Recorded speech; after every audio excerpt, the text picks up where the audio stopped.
How to be best prepared if an emergency hit. When wildfires, hurricanes, or other climate-related disasters surge, it's easy to panic. Google what your food and water stocks should look like in an emergency. It's also just as easy to see asterisks like the refreshes supplies every 6 to 12 months, get overwhelmed and give up. But amid the tangle of recommendation, the basic rules are in practice clear and applicable to most disaster scenarios. They are also well worth doing now. It's a great feeling when you know you have the right supplies and a plan for emergencies, said the L, founder of the Survival Mom website. Despite losing power for 10 days during Hurricane Beryl last July, we didn't panic, Mr. B said, adding, and when you are prepared, you can help other people. Her family was able to loan a generator to a neighbor and donate food to a local church food bank.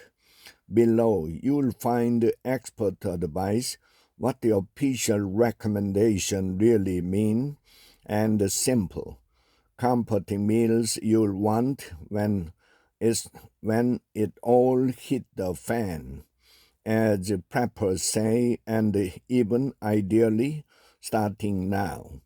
How much emergency food and water should you keep on hand? In the United States, the Federal Emergency Management Agency and the National Institute of Health recommend stocking enough food and water for at least 3 days, including a minimum of 1 gallon of water per person per day. In other words, plan on at least 6 gallons of water for a family of 2, or 12 gallons for a family of 4, plus meals and snacks for 3 days. However, if you have the space, many experts say go bigger. Having up to a 1 to 2 week supply may help in case of out of the ordinary emergencies, said D, an associate professor and chairwoman of the Emergency Management and Homeland Security Department at University at Albany, SUNY. Where should emergency food and water be stored? In a go-bag or the pantry? Ideally both. The radicals recommend a lightweight 3-day supply in a go-bag or bin for evacuation, and a 2-week supply at home to keep both in good condition for as long as possible. Store in a cool, dark part of your house rather than an uninsulated garage, which can have big temperature swings. What are the best food to stock up on for emergencies? An emergency is a low moment to realize that your family hates a certain pancake mix, or that you don't have a griddle to cook it on. So experts recommend stashing food you normally eat. Nut butters, tinned tuna, and other fish, dried fruit, granola, jerky, protein bars, and canned beans are good options. And of course, this should be a welcome time to have a supply of home canned tomatoes, jams, or other preserves. But there are others.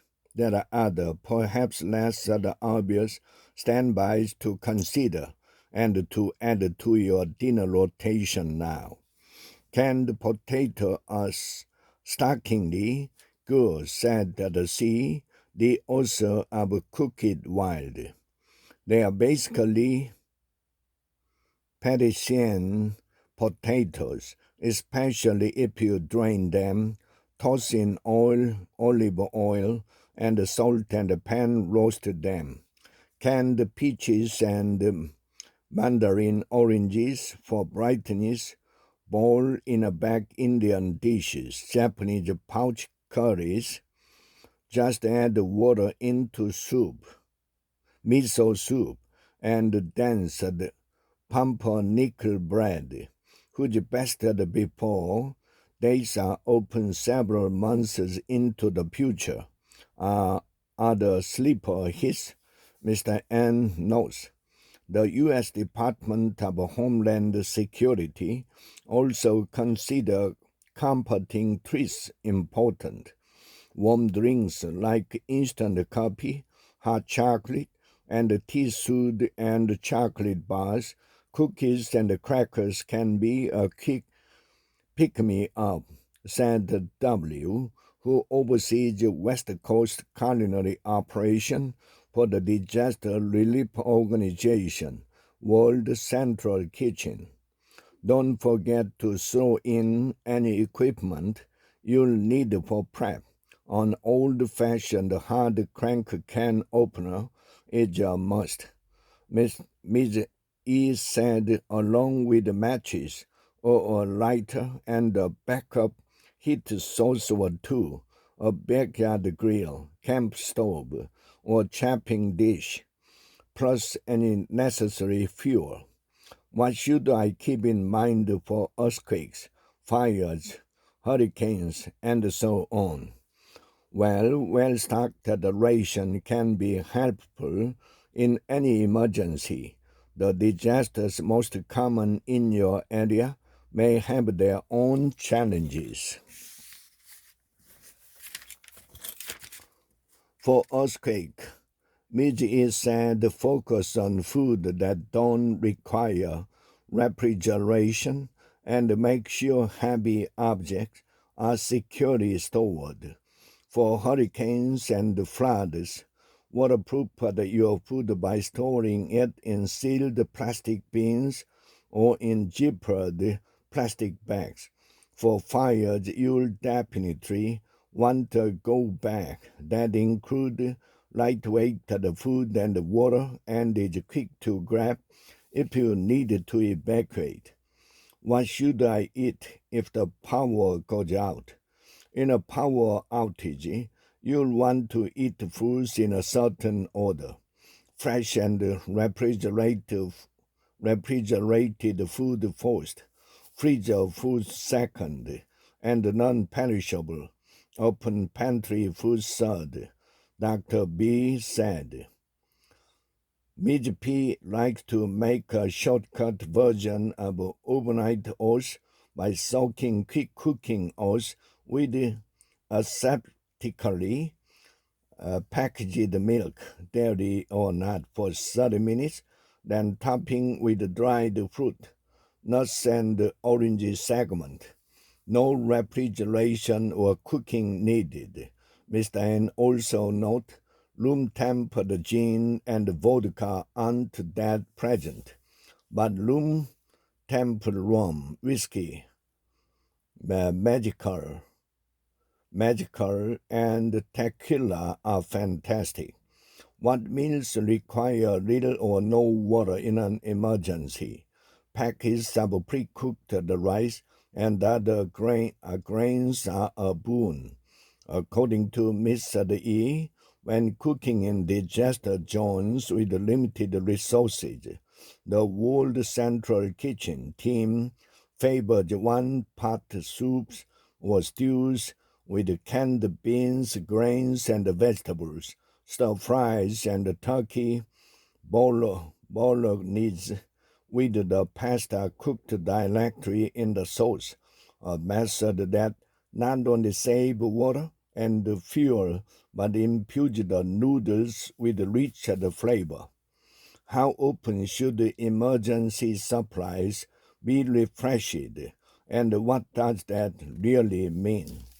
Many guides recommend refreshing emergency supplies every 6 to 12 months, but this may feel easy to forget, and given the expiration timelines of many pantry goods, excessive. Calendar reminders can help. The first day of spring and the first day of fall are easy ways to remember to do a refresh. Mr. B said, but that doesn't mean everything needed to be replaced. Most supplies will be fine, she added. Check on food, medication, first aid supplies, batteries, things that might be affected by heat or cold. She added, use up any food that's on the verge, replenish your kit, and tug it away again, consoled in knowing it's there.